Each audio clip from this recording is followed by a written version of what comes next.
anna Muhammadan abduhu wa rasuluhu. Amma ba'd. Dengan hormati seluruh jamaah kaum muslimin dan muslimat kajian Ahad pagi rahmatullah. Mari kita hadirkan puji dan syukur kehadirat Allah Subhanahu wa taala atas nikmat yang diberikan pada kita semua hingga pada pagi hari ini kita bisa menjalankan aktivitas dan kita menyisihkan waktu untuk silaturahim dan untuk silaturahmi. Mudah-mudahan kita mendapatkan keberkahan semua dan apa yang kita lakukan mencatat Allah Subhanahu wa taala sebagai amal kita semua. Amin ya rabbal alamin. Salam dan salam kita sampaikan kepada Nabi kita Muhammad sallallahu alaihi wasallam. Jamaah rahmatullah, saya bersyukur bisa bersilaturahim kali dengan beliau dan mungkin terutama masjid Ahmad Dahlan, tapi namanya sudah lama kita ingat. Hampir seperiode dengan masjid Namira ya, tapi juga Namira bersyukur Ahmad Dahlan ini. Kita bersyukur kita memiliki aktivitas dan rutinitas sosial dan sosial ini adalah kita penuh atas kesadaran kemanusiaan yang didasarkan pada tauhid. Jadi masjid itu bukan sekedar untuk tempat sujud, tetapi masjid adalah tempat menyemai kehidupan. Dan ayo kita mulai kehidupan ini dari masjid. Maka kalau di surat Al-Isra itu Allah memberikan keberkahan itu kehidupan itu minal masjid ilal masjid, minal masjidil haram ilal masjidil aqsa. Tapi jangan dipahami masjid itu hanya pekerjaan kita, hanya keliling-keliling, tidak seperti itu. Tetapi bahwa kehidupan ini memang idealnya diorientasikan berangkat dari masjid sampai Rasul Isra Mi'raj juga berangkat dari masjid yang membawa risalah sholat. Jamaah rahmatullah, pada pagi hari ini saya akan membuat tema yang sangat sederhana mungkin, yaitu belajar kehidupan dengan bertumbuh pada ayat-ayat Allah di alam semesta ini. Sebelumnya saya kasih mukadimah, kadang-kadang kita itu abai karena alam ini sejatinya adalah ayat Allah. Ayat Allah itu ada dua, ada yang kauniyah, itulah wahyu Al-Quran, dan ada ayat kauniyah, inilah ciptaan Allah. Semua alam ini adalah ayat Allah yang menunjukkan adanya sang Khalik. Karena logika akan mengatakan kalau ada yang mencipta mesti ada sang pencipta. Nah, saya pada kesempatan ini nanti akan hal yang sangat sederhana mungkin yang mungkin dalam kehidupan kita lakukan, kita temui, tetapi mungkin kita tidak atau perlu mengambil sebuah pelajaran teknik. Saya awali dari sebuah ungkapan, ada ungkapan ini. Aku di al-syam'atan sabirotan khairun laka min antum kita umroka tulminu bolam. Ini bukan hadis, tapi ini ungkapan kata-kata mutiara kita baca. Antum di al-syam'atan sabirotan, kita menyalakan lilin yang kecil, khairun itu lebih baik min antum siqa umroka tulminu bolam, daripada kita menghabiskan umur kita untuk mencaci, untuk memaki gede. Biasanya hidup ini kita lebih senang untuk menyalakan ini, menyalakan itu, untuk telur ini, telur itu, tetapi kita tidak mengambil peran real yang kalau memang kita merasakan hidup ini ada kegelapan, jangan mencela kegelapannya. Kegelapan kita celah, kita caci sampai kapanpun gelap tetap. Tapi kalau memang kita melihat merasakan kegelapan, ayo kita nyalakan sinar cahaya pelita. Maka sekecil apapun pelita yang kita nyalakan itu lebih baik daripada dalam hidup ini kita hanya sekedar mencaci, memaki, melaknat keadaan, hanya mengeluh dan maka hidup ini harus optimis. Kita sering mendengarkan seolah-olah ada pesimis dalam hidup ini, khususnya berbangsa dan negara. Iya, berbangsa dan negara, bermasyarakat hari ini banyak problem, kita akui. Tapi itu tidak boleh menjadikan kita terus putus asa. Yang kerjaan kita setiap hari hanya sekedar mencela, mencaci, putus asa tanpa kita melakukan sesuatu yang konkret sesuai dengan kapasitas kita masing-masing. Tadi saya ngomong dengan Pak Mir bahwa contoh kecil, sering di antara kita mengeluh, oh masjid kita kosong, oh anak kita begini begitu dan sebagainya. Saya katakan daripada kita mengeluh, kan lebih baik kita berpikir. Tadi sudah masjid ini termasuk masjid favorit ya, masjid favorit meskipun ini tidak berada di tengah kampung dan ini orang modern. Orang modern itu model. Kalau ada teman kita di kampung selalu mengeluh, oh masjid kosong, orang nggak pergi ke masjid seolah-olah orang tidak sholat. Jangan lupa, orang modern itu model berpindah, maka bisa jadi kosong di tempat yang satu, bisa jadi sholat di tempat yang ini. Saya yakin yang tempat di sini ini, jamaah di sini ini mesti berasal dari tempat-tempat yang lain. Maka hidup ini harus kita susun. Kalau tidak sholat di sini, ayolah kita susun. Oh mungkin dia sedang berjamaah di tempat yang tidak boleh ada saudara kita ini kecewa dan kecewaan itu tidak bisa menghasilkan apa-apa. Kita harus tetap optimis dengan ini. Oke, next. Saya awali juga dengan sebuah ayat di surat Ad-Dariyat ayat 20, 21. Bismillahirrahmanirrahim. Wa fil ardi ayatul lil muqinin wa fi anfusikum afala tubsirun. Wa fil ardi, di alam ini, di bumi ini, ayat di sana banyak tanda-tanda kekuasaan Allah lil muqinin, bagi mereka yang memiliki keyakinan kepada Allah. Wa fi anfusikum afala tubsirun, dan di dalam diri kita ini pun juga terdapat ayat-ayat tanda-tanda kekuasaan Allah. Cuma kadang-kadang kita ini jarang, bahkan mungkin nyaris tidak merasa bahwa kita ini juga bagian daripada tanda-tanda kekuasaan Gusti Allah. Nah, temanya berangkat dari sini, saya ambil tema yang sangat sederhana ini, filosofi kopi. Dengan setelah B, next. Kopi setelah B, kopi yang kita minum setiap hari itu. Nah, pernah nggak kita berpikir apa di balik kopi itu?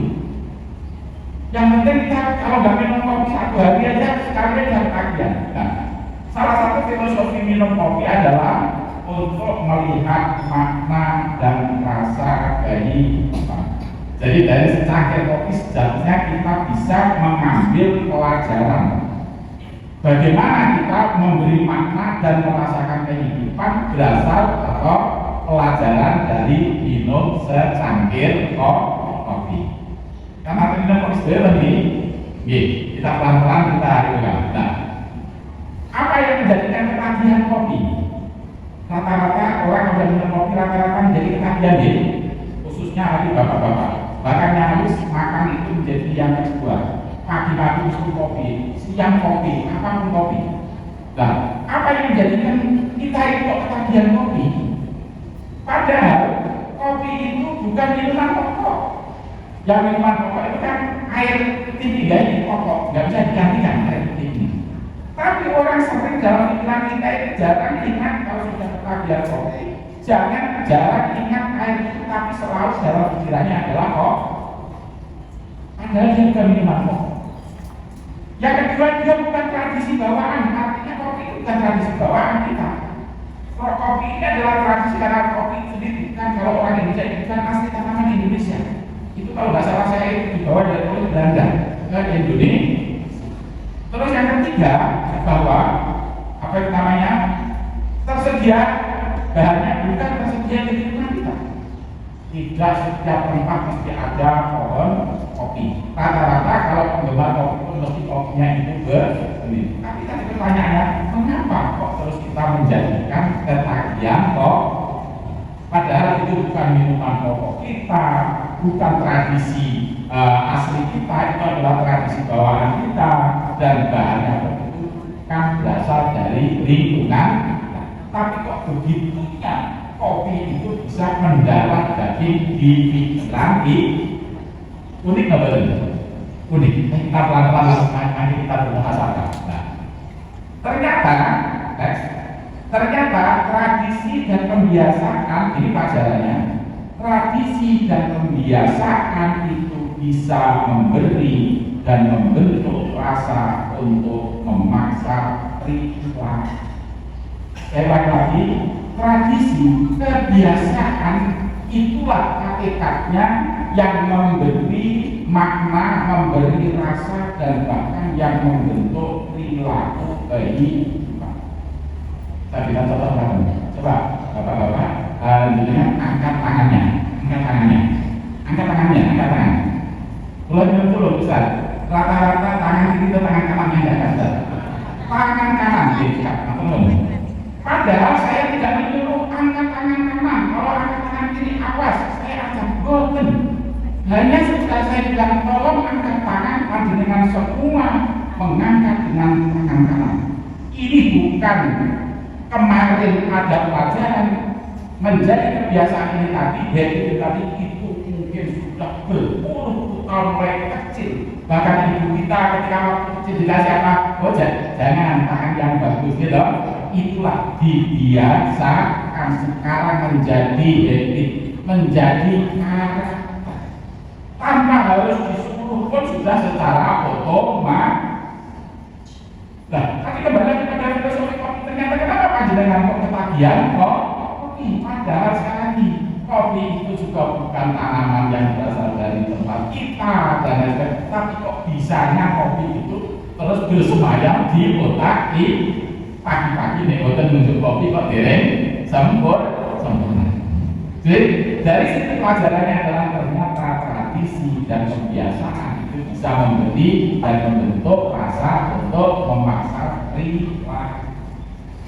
Demikian juga ibadah, sholat, maka Al-Quran mengatakan wa innaha lakabiratun illa 'alal khashiyin.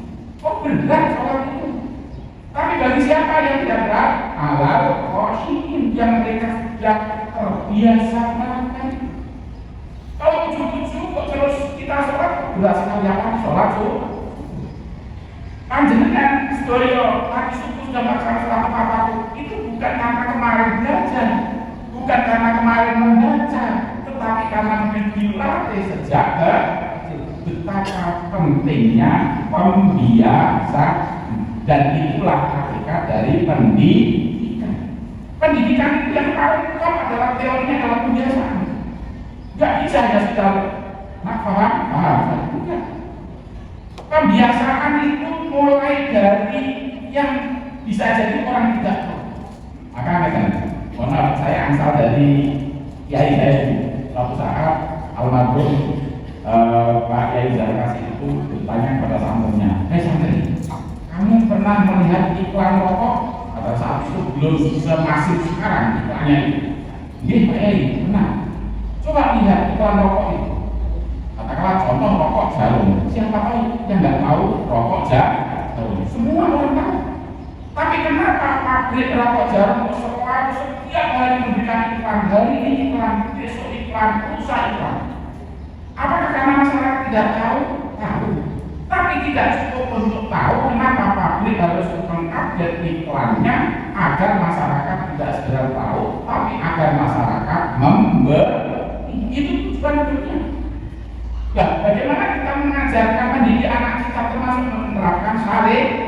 Tidak sekedar untuk tahu, tetapi tahu harus berulang dan berulang sehingga menjadi habit, menjadi kebiasaan sebagaimana kebiasaan minum kopi. Kadang-kadang pada kebiasaan itu tanpa kau sebab dan alasan. Nanti dengan angkat tangan kanan nanti tanpa kau sebab dan alasan. Ujuk-ujuk secara otomatis tangan kan. Alangkah dahsyatnya kalau suatu kebaikan itu didasarkan kepada suatu kebiasaan. Dalam waktu yang sama juga sama. Alangkah ruginya jika suatu kebiasaan itu kebiasaan yang tidak baik. Kebiasaan menghormati orang, kebiasaan menolong orang, maka biasakanlah menolong orang tanpa atau sebelum orang itu harus menyampaikan minta tolong. Biasakan memaafkan orang tanpa harus menunggu orang harus minta maaf. Biasakan menghormati orang tanpa harus menunggu orang harus minta dihormati dan lain sebagainya. dan itu semua adalah karena pembiasaan. Ayo, dalam hidup ini kita filosofi dari minum kopi tadi, ketagihan kopi tadi, kita ambil pelajaran. Ternyata kalau saya tanya kopi kira-kira pahit atau manis kopinya? Kayaknya belum. Tapi kenapa barang pahit kok bisa menarik, bisa ngangeni bahasa Jawa, kok bisa menjadikan orang tertarik, bisa menjadikan orang kangen, tertarik. Ini kita jadikan sebagai teori dakwah. Kalau ada orang tertarik barang jelek, jangan menyalahkan itu. Mari kita berevaluasi. Jangan-jangan karena yang baik mungkin jarang disampaikan, yang baik barang baik jarang diutarakan, yang baik jarang dipromosikan, sehingga orang tertarik kepada barang yang tidak baik. Dan itu hukum alam. Itu hukum alam. Sesuatu yang baik tetapi tidak dikenalkan bagi orang, jangan kecewa kalau masyarakat tidak mengambil barang yang baik itu, karena kita tidak pernah menyampaikan, menunjukkan yang baik. Maka jika ada kemaksiatan merajalela, ayo kita bermuhasabah. Gak usah kita hanya sekedar mencela dan mencaci dan memaki, tapi kita bermuhasabah. Kenapa kejahatan? Kenapa kemaksiatan merajalela? Jangan-jangan karena kita orang yang baik ini tidak mempromosikan kebaikan. Nah, anehnya lagi, kalau kita mempromosikan kebaikan dengan budaya, katanya mahal. Ingat loh, kejahatan, kedoliman, kemaksiatan jangan-jangan jauh lebih mahal daripada kebaikan. Hari ini kalau kita memberikan beasiswa, kita menyekolahkan anak, kita muliakan anak, merasa mahal. Dan ini kadang-kadang kita tidak sadar. Orang jahat, biayanya jauh lebih mahal daripada orang baik. Kalau dengan muliakan orang, bayar kuliah itu, maaf dong, ada yang mahal ada yang. Tapi saya katakan itu murah. Dengan setelah teman-teman kita yang ada, saya nggak tahu kalau di Gresik di mana tempat persinggahan itu. Kalau di Surabaya ada Medaeng, di sana Medaeng itu, contohnya gitu. Itu mahal itu. Mereka pertama adalah dikawal polisi, ditangkap polisi, bayar polisi berapa? Habis jaksa menuntut berapa negara harus gaji jaksa. Setelah jaksa menuntut, hakim memutuskan berapa gaji hakim. Diputuskan hukum, habis itu ditaruh di lapas sekarang nggak punya ada penjara ya, apa namanya, atas lembaga pemangsa. Memang orang kita itu kita berbagi cita-cita yang untuk menghabiskan. Ada baiknya dan kadang-kadang ada tidak baiknya. Kalau dulu dikatakan lonte, dikatakan maaf, dikatakan apa namanya WTS, gitu, wanita bunga, lonte terus WTS. Katanya itu nggak manusiawi, dimanusiakan menjadi PS. Intinya kan sama, dan akhirnya jangan-jangan suatu saat nanti anak cucu kita akan tahu, oh PSK kerja seks komer, bekerja apa saya loh. Tapi kok saingannya dipekerjakan adalah di komersial. Ini pekerjaan ini sampai bisa bayar. Kalau orang ini memang harus bayar, maka kemudian Pak M. Jati kalau masih sering panggil almarhum Pak Abdul Somad, dia protes. Yo, PTS nyapa dibilang PS, orang baik, orang jahat kok dibaikkan namanya. Apakah dengan membaikan nama itu menjadi dia baik? Jumbo, yang namanya pelacur, panggap lah. Kalau orang dulu begitu dapat julukan pelacur, akhirnya dia merasa malu, minder. Dia tidak melakukan itu. Akibat namanya PSK, malah dia pasang karet, pasang E. Ini gara-gara perubahan nama. Kembali lagi bahwa namanya nanti orang baik kadang kita merasa mahal, padahal kejahatan itu kadang jauh lebih mahal daripada baik. Seorang narapidana itu divonis sampai vonis itu saja berapa biaya polisi menangkap, itu negara gaji polisi. Habis polisi menentukan kita pasal, nanti diserahkan kepada jaksa. Berapa negara harus gaji jaksa? Jaksa menuntut, hakim memutuskan berapa harus menggaji yakin itu baru di level tepu. Setelah itu ditaruhlah di lapas. Di sana ada kepala lapas, di sana ada petugasnya, dikasih makan setiap hari. Padahal jadi itu tadi. Sehingga ada orang, saya pernah mengantarkan mahasiswa praktek di lapas. Unik sekali. Saya tanya, berapa kali Bapak masuk sini? Belum banyak Bapak. Berapa? Ini yang ke-8 kali. Terus saya tanya, kok kayaknya enak Bapak tinggal di sini? Iya Pak, daripada yang pekerjaan jauh susah. Dan itu ada yang begitu. Begitu nanti sudah keluar sebentar, terus susah kerjaan, biar boro-boro, sudah masuk lagi. Katanya enak di sana dan konon kalau sudah yang sudah menjadi menjadi penghuni tetap ya, menjadi aja. Dan saya melihat sendiri, iya sedih. Ambilkan makan, kalau yang baru masuk itu tersiksanya di seperti itu. Bolehlah ada aturan dari atas kertas, tetapi jangankan di lapas, di tempat lain saja kadang-kadang itu promo curah atau premanisme itu terjadi, apalagi di tempat jangan ada pengakuan, ayo kita tanamkan kesadaran, jangan ada rasa pelit, jangan ada rasa mahal terhadap suatu kebaikan.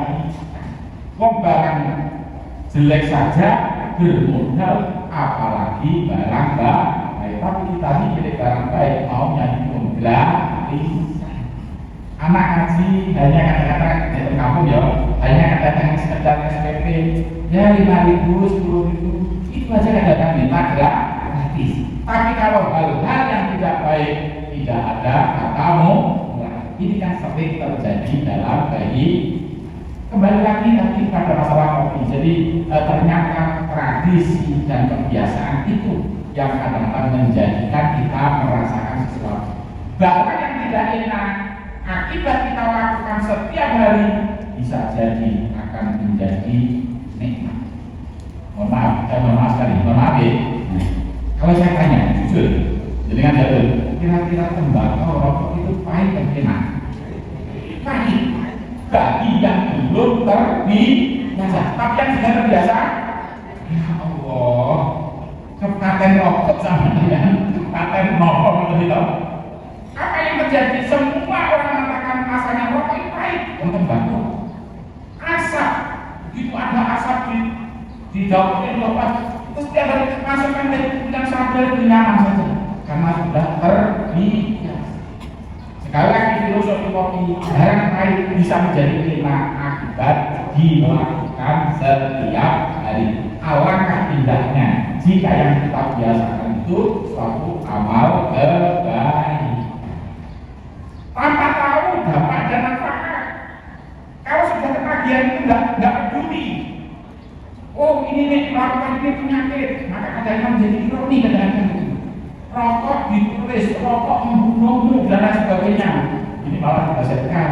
Makanya yang ada rokok membunuhmu dan ada membunuhmu dibahasakan kan? Oh wajar orang Muhammad jangan rokok karena rokok itu membunuhmu, tidak membunuhmu, dibahasakan. Apa nggak tahu bahwa ada rokok? Tahu, tapi tidak segampang itu menghentikan orang yang sudah punya kebiasaan. Maka mohon maaf, orang yang rokok jangan dibenci, jangan dimarahi. Orang yang merokok itu korban kebiasaan. Oleh karena itu Bapak, kalau Bapak sepakat itu, oke lah, panjenengan maaf, panjenengan ada yang merokok, syukur dengan merokok. Andai kan ada yang merokok, sadarlah, panjenengan itu korban. Apakah panjenengan akan rela anak panjenengan akan menjadi korban yang berikutnya? Oleh karena itu, kalau panjenengan beres sakit berhenti, tolonglah semua yang ada, jangan merokok di depan anak. Gitu, dan jangan menyuruh anak membeli rokok. Sekarang saya katakan sekali lagi, orang rokok tidak gampang menghentikan karena dia belajar apa sama dengan kopi, gitu. Susah dihentikan. Nah, itulah filosofi minum kopi tadi. Kebiasaan pada kopi itu adalah barang pahit, ternyata bisa menjadikan kita nikmat akibat terbiasa. Nah, ayo kita biasakan sesuatu yang baik. Oke, next. Nah, berapa harga secangkir kopi ini Bu? Ini nanti kritik sosialnya. Terus, gimana bisa didapat? Artinya, andaikan panjenengan oke lah minum kopi, dan minum kopi itu barang normal. Minum kopi itu halal, secara kesehatan itu juga normal. Nah, yang kurang saya itu kan gulanya. Normal kata dokter kata ahli, kopi itu netral, normal, bahkan ada manfaatnya. Tapi yang kurang saya itu kalau terus dikasih gula dan gulanya terlalu baik. Yang penting itu gulanya, bukan kopinya. Maka banyak menyarankan minum kopi yang tanpa gula itu sudah banyak daripada kesehatan. Ini kan ahli, dan saya nggak tahu karena saya bukan ahli. Terus berikutnya adalah berapa lama minumnya? Tapi mengapa? Nah, ini untuk bapak-bapak dan untuk ibu. Nah, kalau ada sakit kopi itu, andaikan memang jenengan kopi itu menjadi kebiasaan, enggak. Tapi sayangnya minum kopi kok harus di warung. Terus di warung kopi kira-kira kalau minum kopi sakit itu berapa lama kan?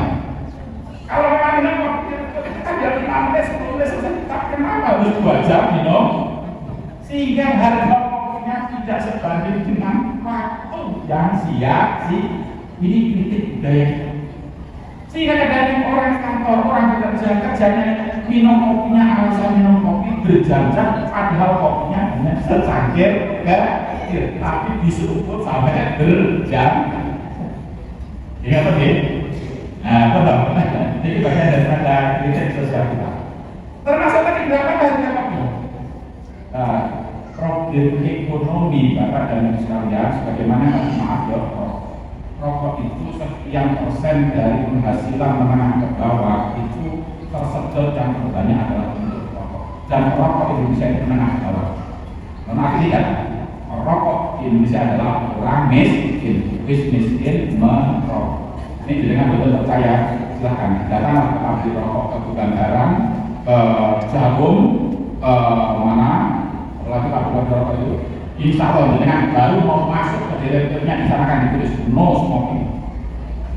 Yang punya rokok itu orang ngerokok, yang buatan gak dapat beli rokok disuruh ngerokok. Ini ya sering kita ini ketipu kehidupan yang kita tidak menyadari.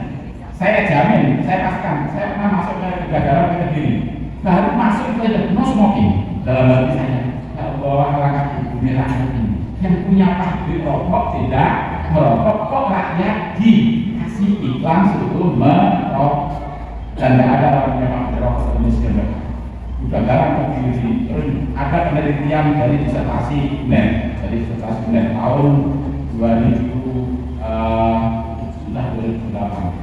Yang ini andaikan memang pajak rokok itu termasuk bagian daripada pendapatan negara. Tapi menurut penelitian lagi, andaikan negara ini nyetop pabrik rokok sudah tidak mendapatkan pajak rokok, itu masih lebih untung daripada negara harus membiayai penyakit yang disebabkan karena rokok. Ini penelitian dunia, itu disertasi UNED tahun 2007.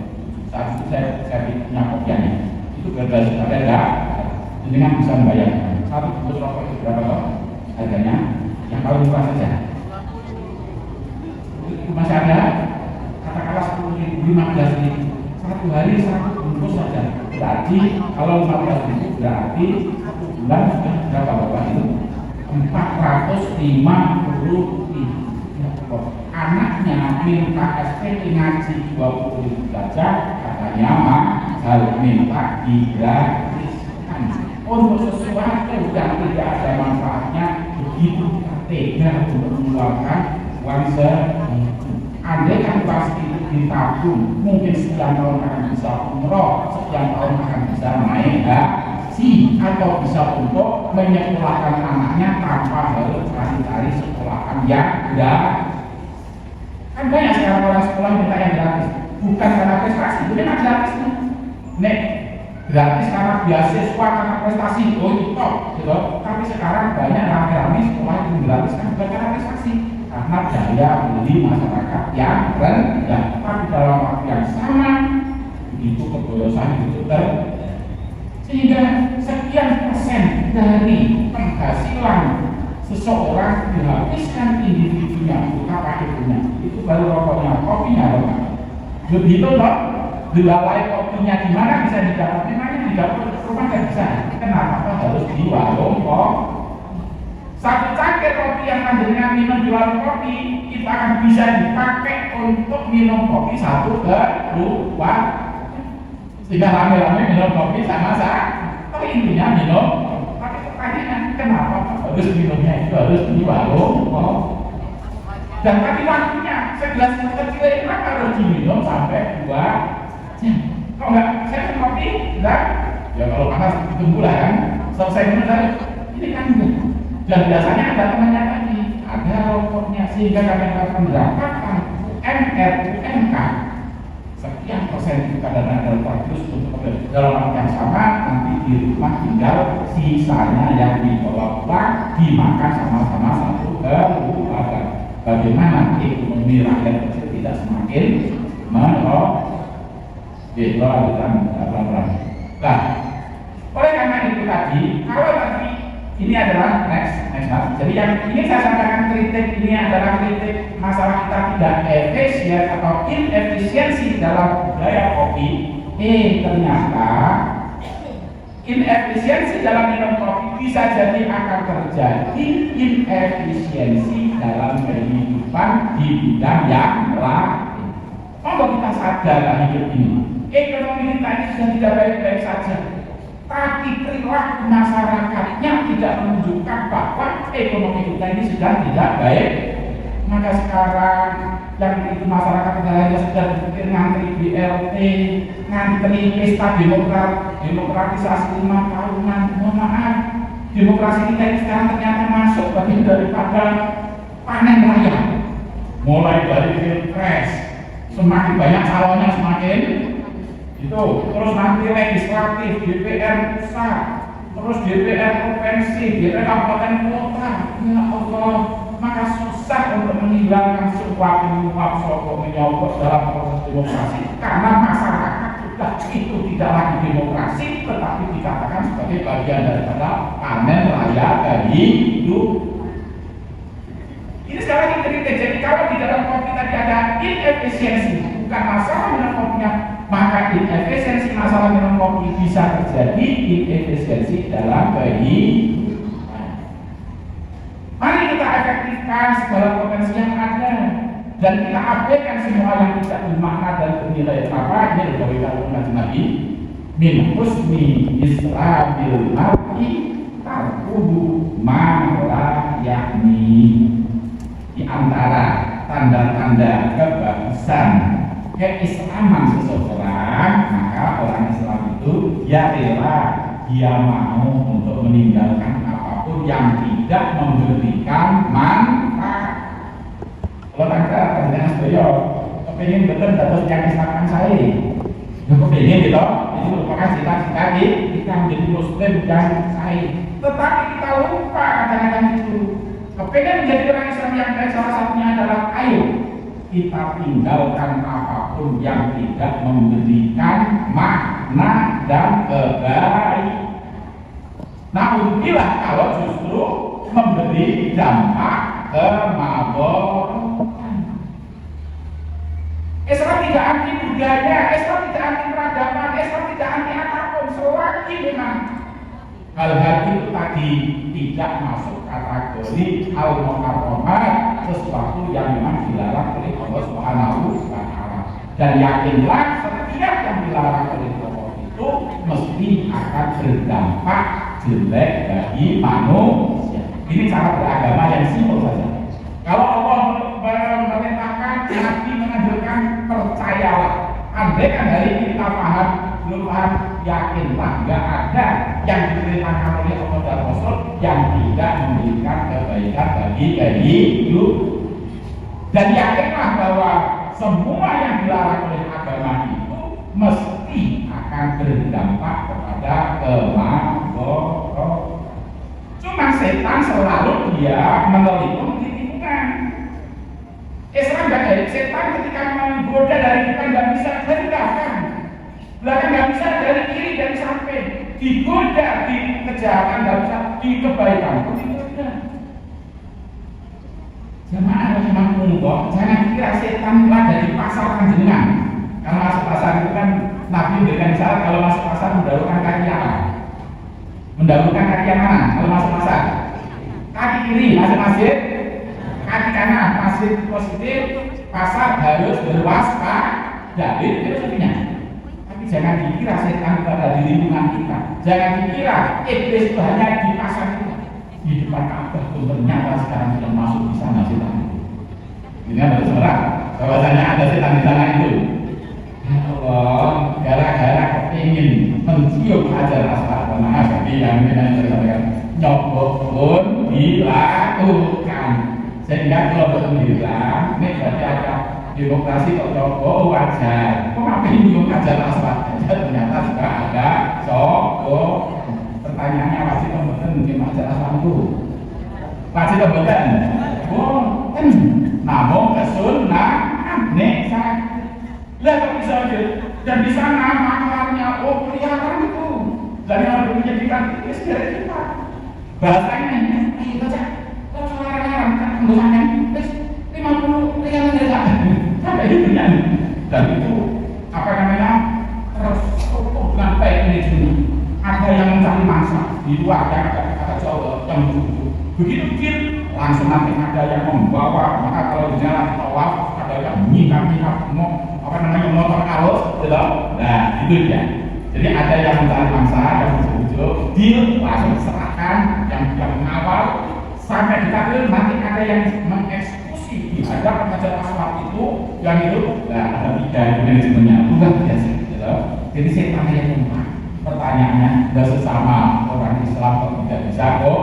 Kalau kita sesama organisasi kok boten kompak, sesama takbir kok boten kok setan saja sukses karena kok wajar saja umat Islam ini bisa, tapi tidak gol karena tidak kompak, kalah dari setan.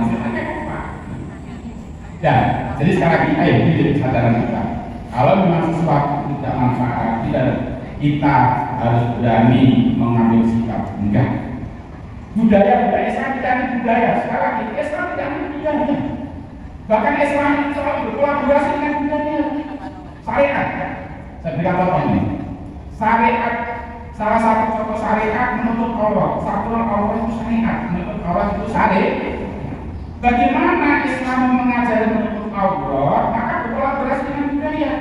Orang Indonesia pakai baju dengan ini, gitu. Orang Arab mungkin pakai gamis, baju itu budaya. Syariatnya menutup aurat, bukan menutup tubuh ya, ibu, bukan menutup tubuh, tapi menutup aurat. Ini menutup tubuh dengan pilok itu mau jadi tidak menutup kan? Aurat itu tidak mulia akun. Jika kita menjadi hina, menjadi jijik, menjadi apa? Tapi sekali lagi itu bagi akal sehat. Tapi sekali lagi orang Indonesia itu unik. Orang Indonesia itu unik. Kalau orang Arab itu masalah aurat gitu. Tapi ingat, tidak semua orang berjubah mesti sholat, gitu. Orang Indonesia itu aneh, meskipun membuka aurat adalah masih sholat. Kalau apa berarti orang sholat belum ya kok buka aurat. Nah, jadi kembali lagi inefisiensi dalam minuman kopi bisa terjadi, akan terjadi di dalam bayi. Ayo, kalau memang sesuatu tidak bermanfaat kita mari kita atas dan tengah. Bisa juga besar. Pengalaman ya, tadi pengalaman ya, pengalaman tadi tengah sudah dimana. Kalau kita kata. Kalau membuat kopi, jangan terlalu banyak gulanya. Tapi ini saya tidak bisa rasakan. Yang saya maksud tidak terlalu banyak gulanya ini. Nah, karena kopinya menjadi tidak terasa. Pertanyaannya, minum kopi atau minum gula? Ayo, minum kopi. Tapi kalau minum kopi, kenapa dikasih gula? Karena sering pikiran kita dalam kehidupan ini. Mohon maaf ya, kok pil-pil kita ini kok nggak sadar? Ya sama, makan atau katakanlah apapun hidangan kita agar ada rasanya dikasih sambal. Sambal itu pedas itu dari bahannya cabai. Tapi membuat sambal, kalau cabai kok katanya enggak itu, maka bikin sambal baru dikasih itu. Padahal katanya tadi agar pedas. Dengan hidup ini ya unik saja kadang-kadang. Terkadang kita tidak sadar. Termasuk filosofi kopi. Kalau buat kopi itu jangan banyak. Kenapa? Kalau nanti gulanya banyak, kita tidak bisa mengambil filosofi dari kopi itu sendiri. Kadang-kadang ada orang yang kopi, mesti itu. Mulai kapan kopi bukan kain? Itu kadang-kadang nggak sadar juga dalam hidup ini. Terus kalau yang pengen manis, dia minum aja gula. Tapi yang lucu nanti akan ada dialog antara kopi dan gula. Yang membuat manis itu gula, tapi yang mendapat ujiannya gulanya atau kopinya. Yang membuat manis itu gulanya atau kopinya. Yang membuat manis, contoh ini kopi deh. Yang membuat manis kopi ini gulanya atau kopinya. Gulanya. Yang mendapatkan ujian siapanya?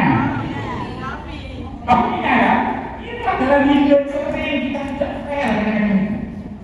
Manis kopi itu terus sabar. Jadi sabar gula kita mendapatkan itu. Maka akan ngamuk. Akhirnya terjadilah penyakit itu.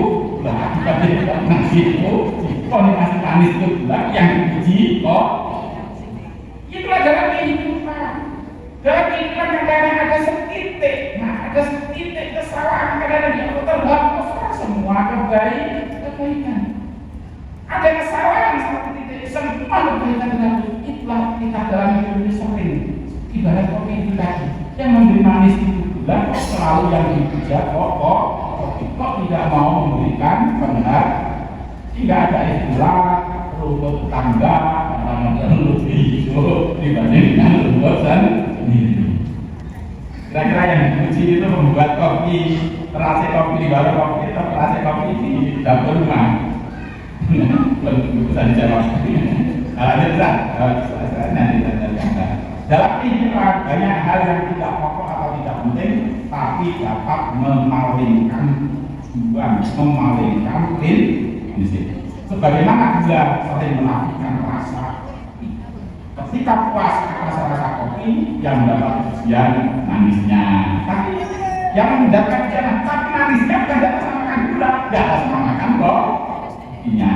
Padahal momentumnya adalah minum kopi. Itu tanya. Kalau kopi tidak terasa kopi, mengapa harus membuat kopi? Kadang-kadang itu. Terus rasa pahit, nah ini filosofinya. Rasa pahit itulah hakikat kopi. Rasa apapun yang dicampur untuk membuat citra rasa yang istimewa bukan menghilangkan jati diri kopi. Ini filosofinya. Maka ada sebuah ungkapan ini dalam filsafat Jawa. Jadilah kalian kita ini sebagaimana ikan, jangan jadi seperti telur. Ikan itu turun-temurun berjuta-juta tahun di lautan yang asin, ikan itu tetap tanggap tawar kok. Ikan asin itu kalau dikasih, padahal dia bertamak berturun-temurun di laut, ikan itu punya prinsip tetap dia itu tawar. Tapi jangan seperti telur. Telur itu tawar, begitu dimasukkan ke garam 2 hari aja sudah menjadi telur. Begitu cepatnya telur Nah, dalam hidup ini sekali lagi filosofi kopi tadi ini banyak pelajaran yang bisa kita ambil. Jadi kalau kopi tidak terasa kopi, itu tadi kita marah-marah kopi kok tidak kenapa harus buat? Kalau tidak akan next. Nah, rasa kopi yang pahit adalah pilihan dalam hidup. Kira-kira begitulah kehidupan ini.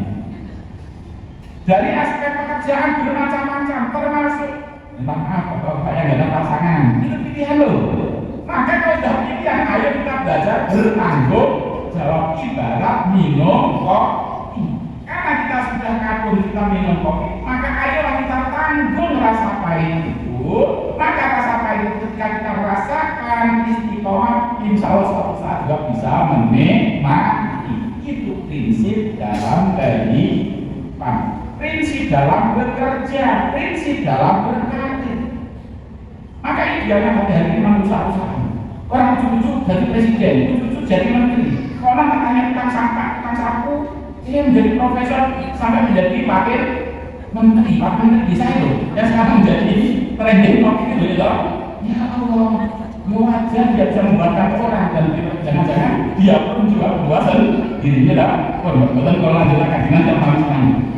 Jadi sesuatu kadang filosofi kopi tadi barang sesuatu yang menyenangkan kita maka kata orang tidak azam tawakal kalau yang sudah pilihan ayo tes pemain Jangan menjadi orang Banten, termasuk sekali kita bertuhan la ilaha illallah sampai akhir hayat itu juga la ilaha illallah. Jangan ketika ada kondisi tertentu, oh ini dan lain sebagainya.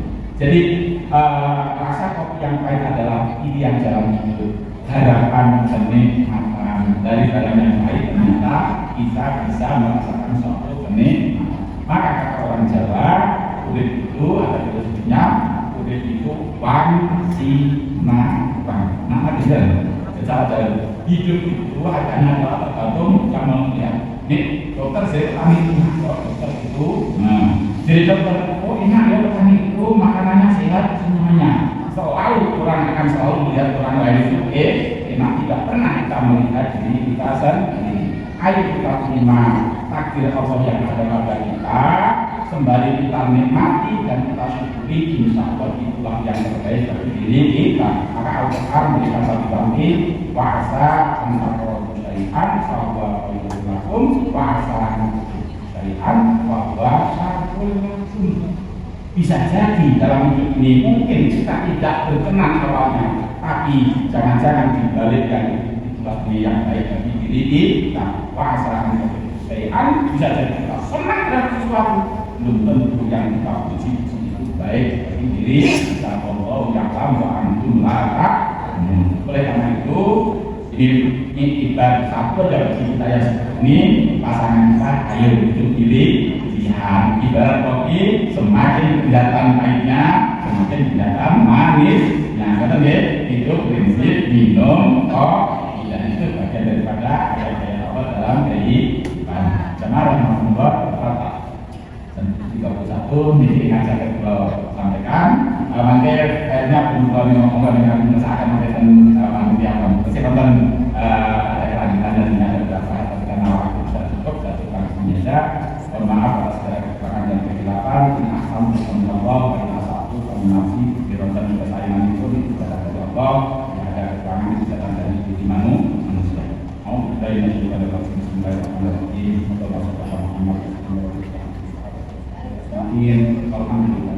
Alamin. Rabbana taqabbal minna innaka antas samiul alim wa tub 'alaina innaka antas rahim. Rabbana zalamna anfusana wa in lam taghfir lana wa tarhamna lanakunanna minal khasirin. Rabbana ighfir lana dhunubana wa qina sayyi'atina wa tawaffana ma'al abrar. Rabbana ighfir lana dhunubana wa liwalidayna wa rahmatna ya nasibara. Rabbana hab lana min azwajina wa dhurriyyatina qurrata a'yun waj'alna lil muttaqina imama. Rabbana atina min min amrina wa syada. Rabbana atina fid dunya hasanah wa fil akhirati hasanah wa qina adzabannar. Alhamdulillah. Maaf. Assalamualaikum warahmatullahi wabarakatuh.